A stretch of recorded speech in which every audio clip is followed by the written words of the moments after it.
नाज़रीन गिरामी अस्सलामु अलैकुम वरहमतुल्लाहि वबरकातुहू। सीधी बात के ताज़ा तरीन प्राइम टाइम में आप लोगों का इस्तकबाल है। नाज़रीन मैं अंसार अजीज़ नदवी आज के इस वक्त के अहम तरीन प्राइम टाइम में आप लोगों के सामने बहुत सारी अहम तरीन ख़बरें, कुछ वीडियोस, कुछ फेक ख़बरों का सच, टाइम्स ऑफ इंडिया की शरारत, इसी तरह किस तरह बेंगलोर माफ़ कीजिएगा दिल्ली में फसादात से पहले एक पुलिस अफसर ने कपिल मिश्रा से जो फ़ोन में बात की थी उसकी तफसीलात रूबीना बानू के हवाले से आई हैं, जिसको मुख्तलिफ अखबारात ने शाये किया है, जो बहुत ही ज़्यादा अचंभे में डालने वाली और ख़तरनाक बात उन्होंने इल्ज़ाम लगाया है। सारी चीज़ें मैं आप लोगों के सामने रखता हूँ। कुछ वीडियोस दिखाऊंगा कि किस तरह से जो है गलत टाइम्स ऑफ इंडिया गलत आदमी की तस्वीर लगा दिया और उन्होंने किस तरह से एक्शन लिया। साध्वी प्रज्ञा की हालत नाजुक हो गई है जिस पर दहशतगर्दाना इल्ज़ामात हैं, और भी कुछ अहम तरीन ख़बरें। नाज़रीन इस साल हज के लिए जो है तमाम दुनिया से जो बैरून ममालिक से आते हैं उन पर किसी पर भी जो इस वक्त हज इस साल इजाज़त ना देने की ख़बरें भी आ रही हैं। देखते हैं क्या तफसीलात है। उससे पहले आप लोगों से दरख्वास्त है कि जिन लोगों ने हमारे चैनल को सब्सक्राइब नहीं किया है सब्सक्राइब कर लें, हमारी इन वीडियोज़ को दूसरों तक पहुँचाने में हमारी मदद करें और इसके अलावा जो है इदारे को मजबूत करें। नाज़रीन आइए, मैं जैसे पहले भी बता चुका हूं कि बहुत सारे लोगों को नोटिफिकेशन नहीं जा रही है, जिसकी वजह से आप तक जो है हमारी वीडियो बर वक्त नहीं मिल रही है। इसलिए हम लोगों ने इस वक्त कंप्लेंट भी कर दिया है यूट्यूब कंपनी को कि क्यों वो जो है हमारे नोटिफिकेशन लोगों तक नहीं पहुंचा रहे हैं। एक बात आप लोगों को वाज़ेह कर लेना चाहिए कि नोटिफिकेशन पहुँचने के लिए सब्सक्राइब करने के बाद आपको बेल आइकॉन दबाना ज़रूरी है। बेल आइकॉन दबाने के बाद भी अगर आपको नोटिफिकेशन नहीं आ रही हैं तो जो है वो टेक्निकल प्रॉब्लम होता है। हमने 3 दिन से लगातार, चूँकि इधर कई दिनों से जो है नोटिफिकेशन नहीं जा रहे हैं, आप लोगों की लगातार शिकायतें आ रही हैं और इस वजह से व्यूवर्स की तादाद भी कम हो रही है, तो हमने जो है शिकायत दर्ज की है। देखते हैं कि जो है यूट्यूब की जानिब से क्या जवाब आता है। दूसरी बात यह है कि लोग जब हम कहते हैं कि सब्सक्राइब करें तो सब्सक्राइब एक ही बार होता है, आप बार बार सब्सक्राइब के बटन को ना दबाएँ। बहुत सारे लोग कहते हैं कि हम दबाते हैं, लेकिन असल में ये है कि जो है मैं जब कहता हूँ उन लोगों के लिए कहता हूँ जो अभी तक सब्सक्राइब नहीं किए होते हैं। जो लोग एक बार दबा चुके हैं, बेल आइकॉन दबा चुके हैं, वो उसको जो है वहाँ पे फिर उसको हाथ लगाने की ज़रूरत नहीं है। उस बटन पर जाकर के काम करने की वो सब्सक्राइब बता देगा और जो है आपको बेल आइकॉन का निशान भी लगा देगा वहाँ के आप बेल आइकॉन निशान लगाए हुए हैं। आप उसके बाद सिर्फ लाइक या अनलाइक कर सकते हैं, इसके अलावा कमेंट्स कर सकते हैं। आप बार बार जाएंगे सब्सक्राइब के बटन में, अनसब्सक्राइब होंगे, सब्सक्राइब होंगे, इससे भी जो है परेशानी होती है। लिहाजा एक ही बार सब्सक्राइब का बटन दबाना है, एक ही बार बेल आइकन दबाना है, फिर आप हमेशा के लिए यूट्यूब के सब्सक्राइबर बन जाते हैं और आपको नोटिफिकेशन आती है। हालिया कई दिनों से जो है यूट्यूब में बड़ा प्रॉब्लम चल रहा है, नोटिफिकेशन नहीं पहुँच रही हैं। हम कोशिश कर रहे हैं कि जो है वो प्रॉब्लम सॉल्व कर सके, इंशाल्लाह आपको जो है मिल जाएंगे नोटिफिकेशन। नाज़रीन आइए ख़बरों की जानिब बढ़ते हैं और मैं सबसे पहले बात करूंगा चांदबाग की रिहायशी रूबीना बानू ने जो 18 मार्च को दिल्ली में होने वाले तशद्दुद के सिलसिले में पुलिस में शिकायत दर्ज की है और पुलिस को लिखा है कि पुलिस एहलकारों ने हमला शुरू करने से ठीक पहले गोकुलपुरी पुलिस का असिस्टेंट कमिश्नर अनुज कुमार को कपिल मिश्रा से बात करते हुए सुना था। कारवां में जो रूबीना बानू आप नीचे देख रहे हैं वो हैं, और ये जिस पर इस वक्त जिसने कपिल मिश्रा से बात की थी असिस्टेंट कमिश्नर अनुज कुमार, वो आप जो है लेफ्ट साइड में देख रहे हैं, उसकी तस्वीर है। उनको ये बात करते हुए सुना था उनसे कि फिक्र ना करें, कपिल मिश्रा को जवाब देते हुए कि हम उनकी लाशों को सड़कों पर बिछा देंगे ताकि उनकी नस्लें याद रखें। इस तरह की जो है मुसलमानों के खिलाफ ये police assistant commissioner Anuj Kumar बात करते हुए कपिल मिश्रा से जो है सुना था। इस बात का दावा रूबीना बानू कहते हुए पुलिस थाने में शिकायत दर्ज की है। बानू ने अपनी शिकायत में इन वाक़यात के बारे में लिखा है जो 24 फरवरी की सुबह को चांदबाग में शहरी मुखालिफ तरमीमी कानून यानी CAA के एहतिजाज के मुकाम पर पेश आए थे। बानू चांदबाग की मकामी ख़वातीन रिहायशियों में शामिल थीं जिन्होंने CAA के खिलाफ धरने की एहतिजाज की क़ियादत की थी, यानी कायदाना किरदार अदा कर रही थी CAA के खिलाफ। अपनी शिकायत में बानू जो हामिला हैं इस वक्त, उन्होंने शिकायत में लिखा है कि सुबह 11 बजे पुलिस एहलकार पूरे इलाके के पास आ गए, एहतिजाजी मकाम के पास पहुंची। बानू ने कहा है कि पुलिस मुजाहिरीन ख़वातीन से बदज़बानी करने वाली ज़बान से बात कर रही थी और उनके साथ जो है बहुत ही निचली सतह की गुफ्तगू कर रहे थे और उनको गालियां की जा रही थी पुलिस एहलकारों की जानिब से और उन्हें बार बार धमकी दे रही थी कि अगर वो अपना एहतजाज जारी रखेंगे तो उनको मार दिया जाएगा और हलाक कर दिया जाएगा।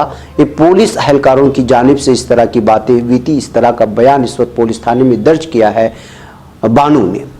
उन्होंने जवाब में पुलिस को उस वक्त कहा था कि हम यहाँ पुरअमन तौर पर एहतजाज कर रहे हैं, तो आप हम इस अंदाज से मुखातब क्यों कर रहे हैं, इस तरह बदतमीजी क्यों कर रहे हैं, बदजबानी क्यों कर रहे हैं।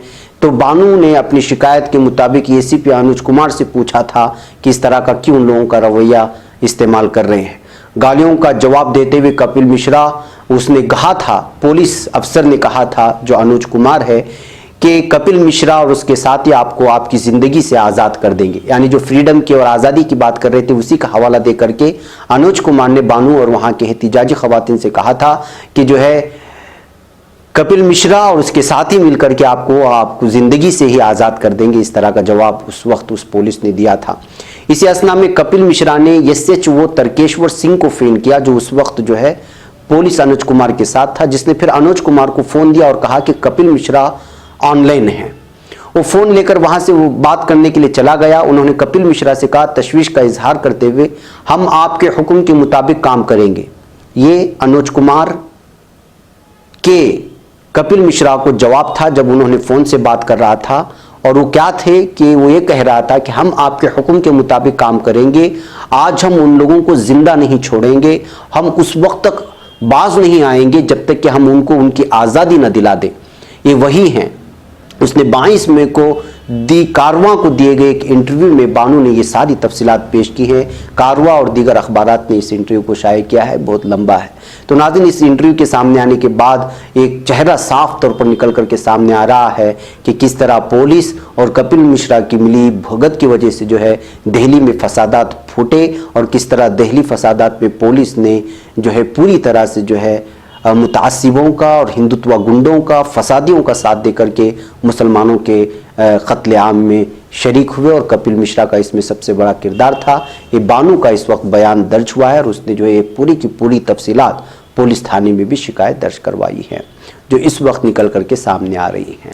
नाज़रीन, आइए अब बात करते हैं एक और ख़बर की। टाइम्स ऑफ इंडिया ने आज एक बहुत बड़ी गलती कर दी और वो ये थी कि जो लोग जिंदा हैं मियाँ बीवी की तस्वीर ऐसे अटैच कर दी कि जो है उसकी वजह से बहुत ज़्यादा मुश्किल हो गया। दरअसल एक सुर्खी आप यहाँ देख रहे हैं कि जो है एक आदमी अपने सास को और बीवी को कत्ल कर दिया। एक कहकर की जो तस्वीर शेयर किया वो जिंदा लोगों की और गलत किसी फेसबुक तस्वीर से निकाल करके, और उनकी इस वक्त ये वीडियो वायरल हो रही है जो जिनका ताल्लुक बेंगलुरु से है। उन्होंने साफ तौर पर कहा कि जो है टाइम्स ऑफ इंडिया ने पूरी तरह से गलत रिपोर्टिंग की है जिसमें कलकत्ता से ताल्लुक़ रखने वाले चार्टर्ड अकाउंटेंट जो मियाँ बीवी हैं उनके आपसी ताल्लुकात की वजह से चार्टर्ड अकाउंट पहले बेंगलुरु में व्हाइटफील्ड के करीब मौजूद उसके घर आता है, वहाँ उसकी बीवी का कत्ल कर देता है, फिर वापस कलकत्ता जाता है, वहाँ उसकी सास का कत्ल कर देता है और उसके 10 साल बेटे को उठा करके भाई के हवाले करता है। एक अपने आपसी तनाज़े की वजह से घरेलू तनाज़े की वजह से एक शख्स जो है कत्ल कर देता है बीवी का और सास का। लेकिन इस मामले को जब टाइम्स ऑफ इंडिया खबर दिया तो उसमें ऐसे लोगों की तस्वीर शाये कर देता है जिनका उससे कोई ताल्लुक नहीं होता। जो लोग मर चुके थे, उसका नाम शिल्पी अग्रवाल बताया जा रहा है। उसकी और उसके शोहर की तस्वीर की जगह दूसरों की तस्वीर लगा दी और जब जिंदा लोगों ने देखा कि उनकी तस्वीर यहाँ पर अटैच किया जा रहा है, जो इस वक्त वीडियो देख रहे हैं, उन्होंने साफ तौर पर जो है टाइम्स ऑफ इंडिया की इस गलती को पूरे आवाम के सामने लाया और टाइम्स ऑफ इंडिया ने जिस तरह की बहुत बड़ी गलती की है कि जो किसी और की तस्वीर किसी से जोड़ करके परेशान करने की कोशिश की और इन दोनों की तस्वीर फेसबुक से निकालकर अटैच करने की वजह से इनके घर वाले परेशान हो गए और इन लोगों को जो है फ़ोन लगातार आने लगे कि क्या हुआ। तब इन्होंने वीडियो बना करके डाला। ये अंग्रेज़ी में है, इसमें ये लोग वही कह रहे हैं कि जो है किस तरह से जो है टाइम्स ऑफ इंडिया ने उनकी तस्वीर लगा दी फेसबुक से निकालकर। ये बहुत बड़ी गलती है, हम लोग जिंदा हैं, हम आराम से हैं, ये कह करके मियाँ बीवी ने इस वीडियो को यहाँ पर शेयर किया है जो इस वक्त वायरल हो रही है। हम इसको आवाज़ से सुनाते हैं अंग्रेजी में, आप देख सकते हैं। Hi everyone, this is 23rd of June morning. We woke up with very disturbing news.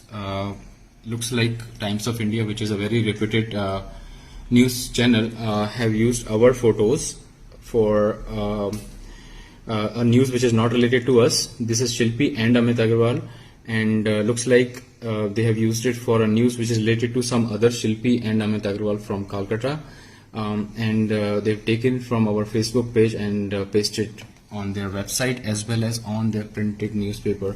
We just want to let you know that we are doing totally fine. We are happy and alive, and just want to thank all the people who are concerned, and at the same time please help us not spread this fake news, and we are in touch with the news agency to correct this as soon as possible. Thanks. नाज़रीन, आइए कुछ और ख़बरों की जानिब बढ़ते हैं। और इस वक्त जो अहम तरीन ख़बर आ रही है, साध्वी प्रज्ञा जिस पर मालेगांव बम धमाके के इल्ज़ामात हैं और दहशतगर्दाना इल्ज़ामात इस पर हैं और अभी भी केस चल रहा है, लेकिन है तो बीजेपी रुकने पार्लियामेंट जो इस साल मध्य प्रदेश के भोपाल से चुन करके आई है, उसकी तबीयत लगातार इस वक्त बिगड़ गई है। मीडिया ज़राए के मुताबिक भोपाल के बीजेपी दफ्तर में डॉक्टर श्यामा प्रसाद मुखर्जी के यौम वफात पर एक नुमाइश का इफ्तिताही प्रोग्राम हो रहा था। उसमें शिरकत के लिए पहुंची तो वह अचानक जो है बेहोश होकर के वहां पर गिर गई थी, जिसको बाद में ले जाकर के अस्पताल में एडमिट किया गया है। नाज़रीन, आइए हज की बात करते हैं। इस साल हज 2020 को लेकर कई तरह की क़ियास आराइयां हो रही थी, लेकिन अब ये फाइनल हो गया है कि इस बार हज बैतुल्लाह कैंसिल नहीं होगा, बल्कि उसकी अदायगी महदूद पैमाने पर होगी। कोरोना वायरस के फैलते इन्फेक्शन को देखते हुए सऊदी वज़ारत ख़ारिजा ने ऐलान किया है कि हज के लिए सिर्फ मकामी लोगों और मुल्क में रह रहे गैर मुल्की अफराद को कुछ शराइत के साथ इजाज़त दी जाएगी। गोया के इस मरतबा बैनुल अक़वामी हज सफ़र को कैंसिल कर दिया गया है, यानी सऊदी अरब छोड़ करके किसी भी मुल्क से इस साल किसी भी हाजी को इजाज़त नहीं होगी हज करने की, बल्कि वीज़ा ही नहीं जारी किया जाएगा। ये बात है जो आज ऑफिशियली तौर पर सऊदी अरब से सामने आई है। तो नाज़रीन, ये है सऊदी अरब की हुकूमत का फैसला कि जो है बैनुल अक़वामी हज इन साल नहीं होगा, यानी बैरून ममालिक से लोग हज को नहीं आ पाएंगे, यानी कि सऊदी अरब का फैसला है। लेकिन इसका क्रेडिट बीजेपी हुकूमत और मुख्तार अब्बास नकवी कैसे उठाते हैं, वो इस ट्वीट में अंदाजा लगाइए। ऊपर ट्वीट में देखिए क्या कह रहे हैं। गवर्नमेंट ने डिसाइड किया है कि इस साल इंडिया से कोई भी हज के लिए नहीं जाएगा। Mukhtar Abbas Naqvi, press trust of India PTI के हवाले से ये झूठी खबर फैलाई जा रही है। अरे भाई, वहां जब आपको आने की इजाजत ही नहीं दी जा रही है तो यहां की गवर्नमेंट क्या डिसाइड करेगी? और इसका क्रेडिट पूरा का पूरा मुख्तार अब्बास नकवी और बीजेपी हुकूमत उठाने की कोशिश कर रही है। झूठ बोलने का भी एक हद होती है, तमाम हदों को पार कर रही इस वक्त बीजेपी हुकूमत और मरकज़। मुख्तार अब्बास नकवी साहब को समझना चाहिए कि जब आपको वहां जाने की इजाजत ही नहीं दी जा रही है तो गवर्नमेंट क्या डिसाइड करेगी, जो वहां से वीजा ही नहीं आ रहा। वहां के बयान आने के बाद आप ये कह रहे हैं कि जो इस साल गवर्नमेंट डिसाइड नहीं कर रही कि यहाँ के लोगों को हज करने दिया जाएगा। आप करने देंगे भी तो वो लोग अंदर नहीं लेंगे, ऐसा हाल बना हुआ है। यह है प्रोपेगेंडा, झूठ, सब कुछ इन लोगों के अंदर इस वक्त फैल चुका है। अब ये पीटीआई के हवाले से आ रही खबर है और इसी के हवाले से जो है मुख्तलिफ अखबार अब शाये करने लगेंगे, और बिलखुसूस हिंदुत्व तंजीमों में तो इस वक्त एक किस्म का जो है त्यौहार और इस जश्न का माहौल बन गया है। क्या जश्न का माहौल बन गया है कि जो है मोदी हुकूमत ने इन साल से जो है मुसलमानों को हज भेजने पर रोक लगा दी है, पाबंदी लगा दी है। अलग अलग किस्म के, वो तो सोशल मीडिया में तो वो हमेशा झूठी खबरें फैलाने में माहिर हैं। अब इस बयान के हवाले से जो है मरकजी हुकूमत पूरी तरह से ढिंडोरा पीट रही है, और इसके जो भक्त हैं सोशल मीडिया में फेक अकाउंट के जरिए से जो दुश्मनी और असबियत फैलाते रहते हैं, वो लोग इस जैसे ये ट्वीट आया उसकी न्यूज नीचे तो देखेंगे तो आपको अंदाजा होगा कि जो है किस तरह से जो यहाँ पे चैटिंग चल रही है इस वक्त भक्तों के दरमियान में। तो जाहिर सी बात है कि इसको बेवकूफ़ी कहेंगे कि जब वहाँ के लोगों ने जब आपको कह दिया है कि जो पूरे ममालिक में सिवाय सऊदी अरब बाशिंदे और वहाँ रिहाइश बैरूनी ममालिक के तारिकीन वतन, उनके अलावा कोई जो है अंदर आकर के जो है हज नहीं कर सकता, उस पर पाबंदी है, वीज़ा नहीं दिया जाएगा। उसको छोड़ करके जो है अब यहाँ पर ये कहा जा रहा है कि हुकूमत जो है इस साल हिंदुस्तानियों को हज करने नहीं भेजा जाएगा। जाहिर सी बात है कि जश्न होगा उन लोगों में जो हज को लेकर के हमेशा हिंदुत्व के बहुत बड़े बड़े ब्रिगेड लेकर के जो है एतराज़ करते रहते थे। अब उसी को लेकर के फिर इस वक्त सोशल मीडिया में घुमासान चल रहा है।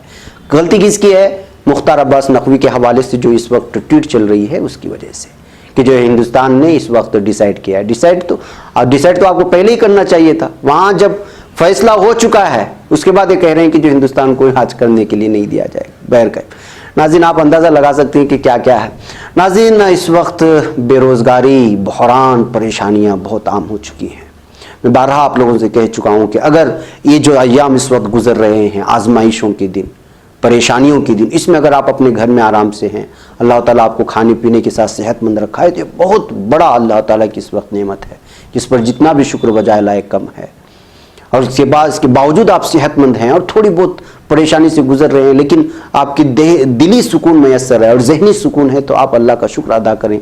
इस वजह से कि जो है आप इस वक्त जो दुनिया का माहौल मुख्तलिफ इलाकों से, आपने अभी सुना किस तरह से कलकत्ता का चार्टर्ड अकाउंट, आप अंदाज़ा लगा सकते हैं कि जो चार्टर्ड अकाउंट की कितनी उसकी सैलरी होती है, किस तरह से होता है वो अपनी, और उसकी बीवी भी चार्टर्ड अकाउंट, वो कलकत्ता से आता है, उसका 10 साल लड़का भी है, आकर के सबसे पहले उसकी माँ से जो है जो अलग रह रहे थे, 2-3 सालों से अलग रह रहे थे दोनों, आकर के व्हाइट फील्ड में बहुत बड़ा बंगला है, उस बंगले में घुसता है, बीवी को मारता है। उससे पहले 10 साल बच्चा जो उसकी बीवी के पास था उसको ले जाकर के अपने भाई के पास रखता है, फिर वहाँ से जो है कलकत्ता चला जाता है, वहाँ सास को मार देता है। एक अजीब किस्म का जो इस वक्त डिप्रेशन का माहौल चल रहा है। अब जो खबर आ रही है वो खातून की एक ऐसी खुदकुशी की है जो अस्पताल के 5वीं मंजिल से कूद करके जान ली है। ये महाराष्ट्र की पुणे की कहानी है, एक इंतहाई अफसोसनाक मामला जो पुणे से आया। एक 36 साल खातून ने अस्पताल की 5वीं मंजिल से छलांग लगाकर मुबैना तौर पर खुदकुशी कर ली। मीडिया जराये के मुताबिक इसी अस्पताल में खातून के बेटे का इलाज चल रहा था। मकामी पुलिस के बयान के मुताबिक खातून का नाम सीमा बलानी है, जिसने इतवार को पुणे वाक़ अस्पताल में 13 साल अपने बेटे को बगर्ज इलाज दाखिल कराया था। बेटे को शुगर और गुर्दे की बीमारी थी, जिसका कोविड-19 टेस्ट भी कराया गया, लेकिन रिपोर्ट अभी तक नहीं आया था, उसका इंतजार हो रहा था।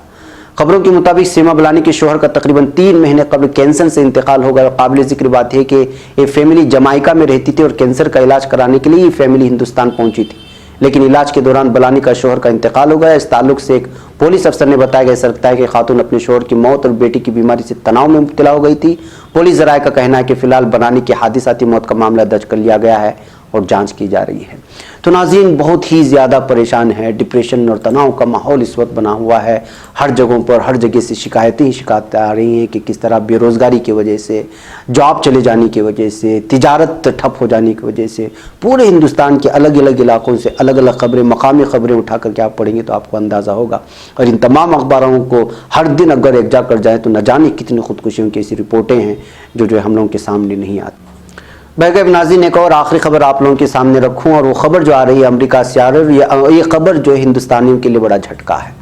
कोरोना बहरान के दरमियान अमेरिका में बड़ी बेरोजगार की शरह के पेश नज़र सदर डोनाल्ड ट्रंप ने हिंदुस्तान को बड़ा झटका देते हुए H-1B वीज़ा पर पाबंदियों का ऐलान कर दिया है।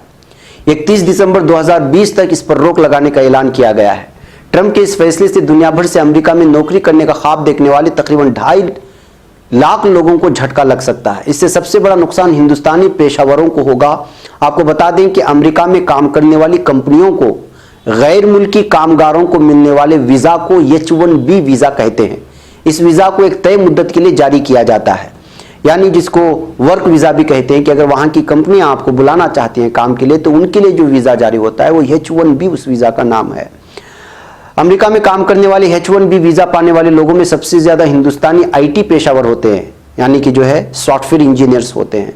ऐसे में वीज़ा पाबंदियों का सबसे ज़्यादा नुकसान हिंदुस्तानियों को होना तय है। हालांकि ये भी माना जा रहा है कि नई वीज़ा पाबंदियों से इस वक्त वर्क वीज़ा पर अमेरिका में काम करने वाले लोगों पर असर नहीं पड़ेगा, लेकिन जो नए सिरे से जाने वाले लोग होंगे उनके लिए जो है बड़ा असर होगा। और इसका असर सबसे ज़्यादा बेंगलुरु में भी देखा जाएगा, इसलिए कि IT-BT कंपनियां जितनी भी होती हैं जिनका ताल्लुक जो है अमेरिका से होता है, जो अमेरिका बेस्ड कंपनियां होती हैं या कॉल सेंटर्स होते हैं, उससे जो है यहाँ ज़्यादा असर होने वाला होगा अगर H-1B वीज़ा पर पाबंदी आयद होती है। नाज़रीन, मुझे यहाँ पर इजाज़त दें, इंशाल्लाह फिर आपको शाम से मुलाकात हो। अस्सलामु अलैकुम रहमतुल्लाहि व बरकातुहू।